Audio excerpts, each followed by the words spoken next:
ಮಾವಿನಕಾಯಿ ಸೀಸನಲ್ಲಿ ಎಲ್ಲರೂ ತಪ್ಪದೆ ಮಾಡಲೇಬೇಕಾಗಿರುವಂತಹ ಒಂದು ಬಹಳ ರುಚಿಕರವಾದ ಮಾವಿನಕಾಯಿ ದಾಲ್ ಅಥವಾ ಮ್ಯಾಂಗೋ ದಾಲ್ ರೆಸಿಪಿನ ಇವತ್ತಿನ ಈ ವಿಡಿಯೋದಲ್ಲಿ ನೋಡೋಣ ಬನ್ನಿ.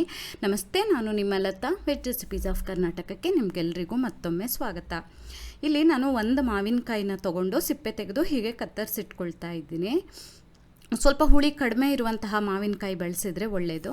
ಆಮೇಲೆ ಒಂದು ಪಾತ್ರೆಯಲ್ಲಿ ಅಥವಾ ಒಂದು ಕುಕ್ಕರಲ್ಲಿ ಅರ್ಧ ಕಪ್ಪಷ್ಟು ತೊಗರಿಬೇಳೆನ ತೊಗೊಂಡು ಚೆನ್ನಾಗಿ ಒಂದೆರಡು ಸಲ ನೀರು ಹಾಕಿ ತೊಳೆದು ಅದಕ್ಕೆ ಈಗ ಅರ್ಧ ಕಪ್ಪು ಬೇಳೆ ತೊಗೊಂಡಿರ್ತೀವಲ್ಲ, ಅರ್ಧ ಕಪ್ಪಷ್ಟು ಮಾವಿನಕಾಯಿಯನ್ನು ಹಾಕಿ ಅಗತ್ಯ ಇರೋಷ್ಟು ನೀರು, ಅಂದರೆ ಅರ್ಧ ಕಪ್ಪು ಬೇಳೆಗೆ 2 ಪಟ್ಟು 1 ಕಪ್ ನೀರು ಹಾಕಬೇಕಾಗತ್ತೆ.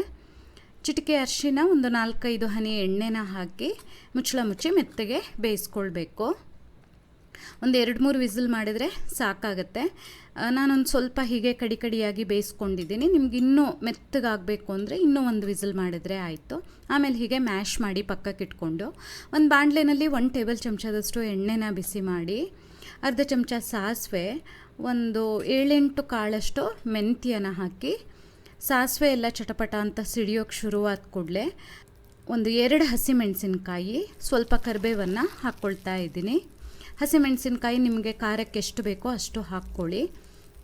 ಹಾಗೆ ಒಂದು 7-8 ಎಸಳು ಬೆಳ್ಳುಳ್ಳಿ ಸಿಪ್ಪೆ ತೆಗೆದು ಕತ್ತರಿಸಿರೋದು, ಒಂದು ದೊಡ್ಡ ಚಿಟಕಿ ಇಂಗು.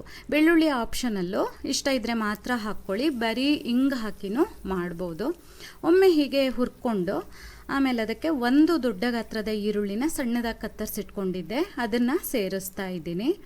ಈಗ ಈರುಳ್ಳಿ ಎಲ್ಲ ಸ್ವಲ್ಪ ಮೆತ್ತಗಾಗೋವರೆಗೆ ಹುರ್ಕೊಳ್ಬೇಕು. ಇದು ಮಾವಿನಕಾಯಿ ಇದೆಯಲ್ಲ, ಬೇಯಿಸಿ ಈ ಸೀಸನಲ್ಲಿ ತಿಂದರೆ ತುಂಬ ಒಳ್ಳೆಯದು ಅಂತ ಹೇಳ್ತಾರೆ. ಸೊ ಸೀಸನಲ್ಲಿ ನೀವು ಖಂಡಿತ ಟ್ರೈ ಮಾಡಬೇಕು ಆ ಥರದ ರೆಸಿಪಿ ಇದು. ಹಾಗೆ ನಾನಿಲ್ಲಿ ಒಂದು 1/4 ಚಮಚದಷ್ಟು ಅಚ್ಚ ಖಾರದ ಪುಡಿನ ಹಾಕಿ ಹುರ್ಕೊಳ್ತಾ ಇದ್ದೀನಿ. ಅಚ್ಚ ಖಾರದ ಪುಡಿ ಕೂಡ ಆಪ್ಷನಲ್ಲು, ಬರೀ ಹಸಿಮೆಣಸಿನ್ಕಾಯಿ ಹಾಕಿನೂ ಮಾಡ್ಬೋದು. ಆನಂತರ ಬೇಯಿಸಿರುವಂತಹ ತೊಗರಿಬೇಳೆ, ಮಾವಿನಕಾಯಿ ಹಾಕ್ಕೊಂಡು ಅಗತ್ಯ ಇರೋಷ್ಟು ನೀರನ್ನು ಸೇರಿಸಿ, ರುಚಿಗೆ ತಕ್ಕ ಹಾಗೆ ಉಪ್ಪನ್ನು ಹಾಕಿ, 1 ಚಮಚ ಬರ್ತಿ ಉಪ್ಪು ಬೇಕಾಗತ್ತೆ ಅನ್ನದ ಜೊತೆ ಬಡಿಸೋದಾದರೆ. ನೀವು ನಿಮ್ಮ ರುಚಿಗೆ ತಕ್ಕ ಹಾಗೆ ಹಾಕ್ಕೊಳ್ಳಿ.